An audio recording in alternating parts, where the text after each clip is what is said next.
Welcome back Ravi గారు. మనం మాట్లాడుకుంటున్న అంశం అవినీతి. లేదు మీ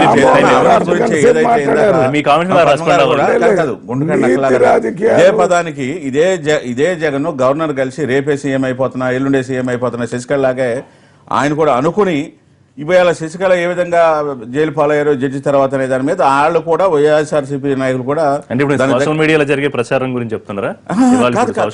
కాదు, సోషల్ మీడియా కాదు. నేనేం చెప్తున్నానంటే అవినీతి నిన్న జడ్జిమెంట్ శశికళ ఏ విధంగా ముఖ్యమంత్రి పదవి కావాలనుకుని తొందరపడి ఏ విధంగా అయింది, వాళ్ళ జైలు పాలైంది. అదేవిధంగా తొందరగా నేను ముఖ్యమంత్రి కావాలని ఎవరు కోరుకుంటున్నారంటే జగన్ గారు కూడా మొన్న గవర్నర్ కలిసి నేను 6 నెలల్లో లేకపోతే మొన్న వైజాగ్ లో కూడా మీరు ఉన్నారు, ఇది నేను అభియోగం కాదు, వీడియోలో చూసాం, ఏమని కాబోయే ముఖ్యమంత్రిని. అదే చెప్పేది. అంటే ఈ విధంగా తొందరపాటు ఎందుకు అంటే ఎవరికి పదవి కావాలనుకుంటున్నారు, ఎవరి వ్యామోహం ఇప్పుడు ఎప్పుడు ఎన్నికలు జరిగినా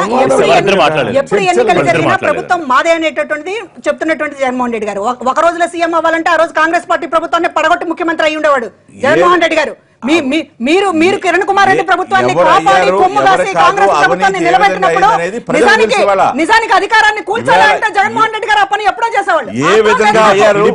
మాత్రం లేదు, ఖచ్చితంగా ప్రజల తీర్పు ప్రకారమే ముఖ్యమంత్రి అవ్వాలని కూర్చున్నాం, మేము ఎదురు చూస్తున్నాం.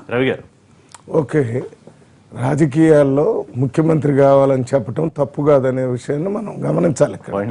ఎందుకంటే ప్రజల దగ్గర ఎన్నికలైతే ఎన్నికల్లో ఎవరు మేము కావాలనే ఆ ఉద్దేశంతో ప్రణాళిక చేసినట్టుగానే కనపడుతుంది తప్ప రామ్మోహన్ రావు గారు చెప్పినట్టు ఒక్క జగన్మోహన్ రెడ్డి లేకపోతే వైఎస్ఆర్ పార్టీ కాంగ్రెస్ వాళ్ళు మాత్రమే అవినీతి చేస్తున్నారు అనేటటువంటి ఒక భావాన్ని ప్రజల్లో కలిగించే విధంగా వారు మాట్లాడటాన్ని మాత్రం అసలు మీరు అవతల ఉన్న పార్టీ ఇవాళ ఉన్నటువంటి పార్టీ ఏం చేస్తుంది అక్కడ టీడీపీ పార్టీ అనే దాని మీద ప్రజలందరికీ అవగాహనకు ఉంది. నిన్న మొన్న ఒక రిపోర్ట్స్ కూడా వచ్చినాయి.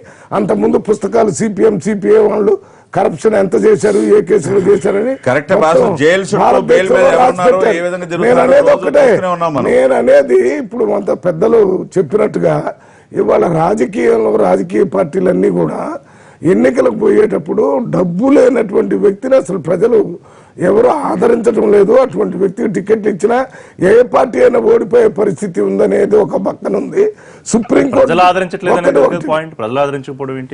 ప్రజలు ఆదరించకపోవడం అంటే డబ్బులు లేనటువంటి వాడు అసలు ఎందుకు ఆ టికెట్ ఆ టికెట్లు నువ్వెందుకు తీసుకుని వచ్చావు, నీకేం పని ఉంది, నువ్వేముందని నీ దగ్గర మాట్లాడేటటువంటి వాస్తవ పరిస్థితులు ఉన్నాయి. ఇదే వాస్తవాన్ని గమనించే లేకపోతే జరుగుతున్నటువంటి పరిస్థితుల మీద మనస్తాపం చెందినటువంటి జడ్జి గారు, సుప్రీం జడ్జి గారు అటువంటి కామెంట్ చేశారు. ఇది ఒక్క పార్టీనో ఒక శశికళ గురించి మాట్లాడాడని అనుకోండి, జడ్జిమెంట్ ఇవ్వడం అయిపోయింది, పనిష్మెంట్ ఎంతో కూడా రాశాడు. ఆయన మాట్లాడిన మాటలన్నీ కూడా భారతదేశంలో ఉన్న రాజకీయ పార్టీల వ్యక్తులందరికీ వర్తించేటట్టుగా మాట్లాడాడు తప్ప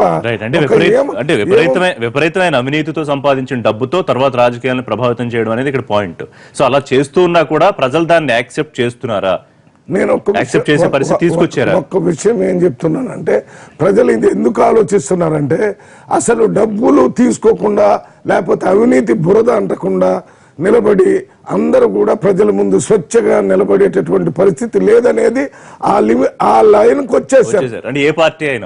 ఎవరైనా ఆ పరిస్థితికి వచ్చింది కాబట్టి ఎవరో ఒకళ్ళు ఇస్తున్నారు, ఇచ్చిన వాళ్ళలో కొంచెం వాళ్ళు చెప్పేటటువంటి మేనిఫెస్టో కానీ వాళ్ళు చేస్తానన్నటువంటి వాగ్దానాలు కానీ వాటిని దృష్టిలో పెట్టుకుని ఓట్లేస్తున్నారు. జయలలిత మొన్న ఎంత ఎన్ని వాగ్దానాలు చేసిందో మన అందరికీ తెలుసు. దాని తర్వాత అమ్మ అని ఇక రకరకాల కార్యక్రమాలు పెట్టారు, మళ్ళీ ఎన్నికల్లో చెప్పారు. దీన్ని ప్రజలు అటు ఇటు చెప్తున్నారు, అటు ఇటు డబ్బులు చేస్తున్నారు. ఏమో చెప్పింది దాంట్లో ఏదో మాకు నచ్చినవి ఉన్నాయని. ప్రాంతీయ పార్టీ జాతీయ పార్టీలు భేదాలు ఏం కూడా లేవు కదా, వ్యక్తిగత స్థాయిలో జరిగే వ్యవహారంగా చూడాలా. ప్రాంతాల మధ్య ఖర్చులో తేడాలు తప్పితే ప్రాంతీయ జాతీయ తేడాలు ఏం లేవు. శివాజీ గారి వ్యాఖ్యలతో 100% నేను ఏకీభవిస్తాను, దాంట్లో ఎటువంటి సందేహం లేదు. ఇప్పుడు ఎవరు మాట్లాడినా అదేదో సినిమాలో హీరో డైలాగ్ వేసినట్టు మీలో నిజాయితీ పడేవాడు చేయొత్తని చెప్పి పొలిటీషియన్స్ అడుగుతాడు. అట్లాంటి పరిస్థితులు ఉన్నాయి. కాకపోతే నిజాయితీగా సంపాదించిన వాళ్ళు కూడా ఎవరైనా ఉండుంటే వాళ్ళు కూడా డబ్బు ఖర్చు పెట్టకపోతే రాజకీయంలోనో ఎన్నికల్లోనో మనగలిగే పరిస్థితి లేదు. ఎందుకంటే which is first chicken or egg. Winnability అని మాట్లాడుతున్నారు కదా, గెలిచే గుర్రాలని మాట్లాడుకున్నప్పుడు గుర్రం మీద పందాలు కాసే వాళ్ళు కూడా ఉంటారు. కాబట్టి ఎండ్ ఆఫ్ ద డే ఏంటంటే ధన ప్రభావం పెరిగిపోయింది, మనందరికీ కూడా తెలుసు. ఇది సామెతలాగా గొంగట్లో ఉంటూ ఏదో అన్నారు కదా, ఏరుకున్నట్లున్నట్టు ఖచ్చితంగా ఆ వ్యవస్థ వెల్లునుకొని ఉంది. నిస్సందేహంగా నిసుగుగా ఎంపీలుగా ఎమ్మెల్యేలుగా ఎన్నికైన వాళ్ళు చెప్తా ఉన్నారు 10 కోట్లు 20 కోట్లు ఖర్చు పెట్టామని చెప్పేసి. మీరు ఏ నాయకుడికి స్టింగ్ ఆపరేషన్ కూడా చేయనక్కర్లే, మామూలుగా ఆఫ్ రికార్డు మాట్లాడటం.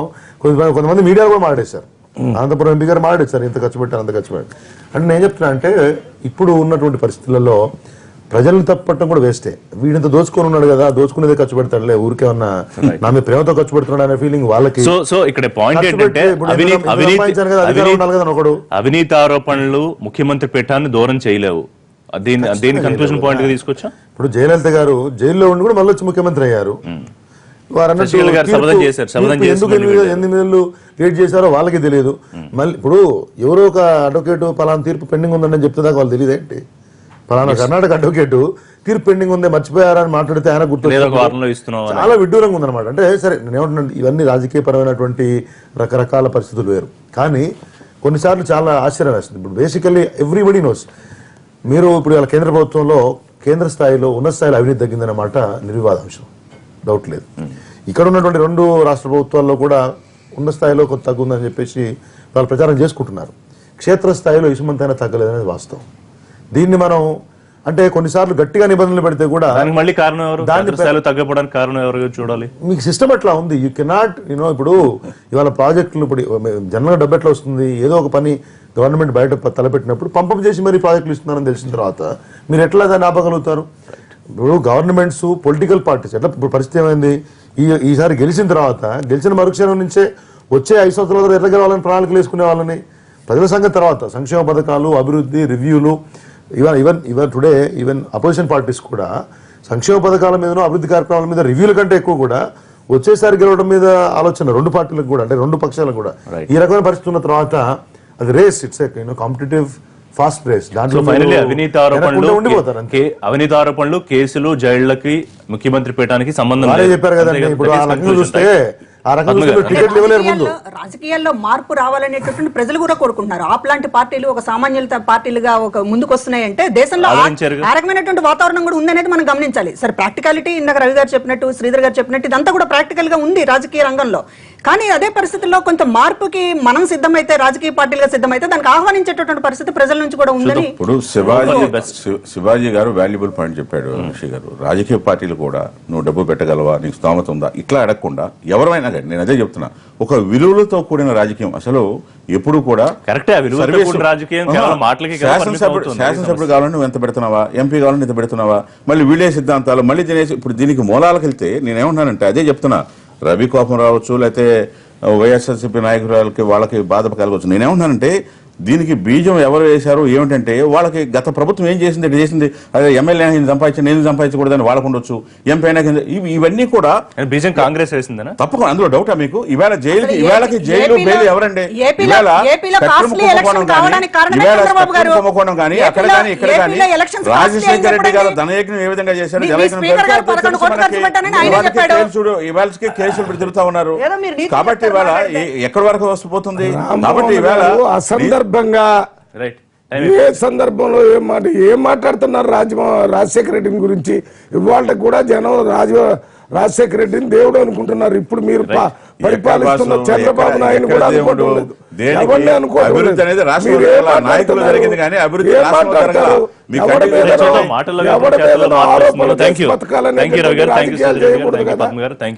ఎట్లా ఋషి గారు రాజశేఖర రెడ్డి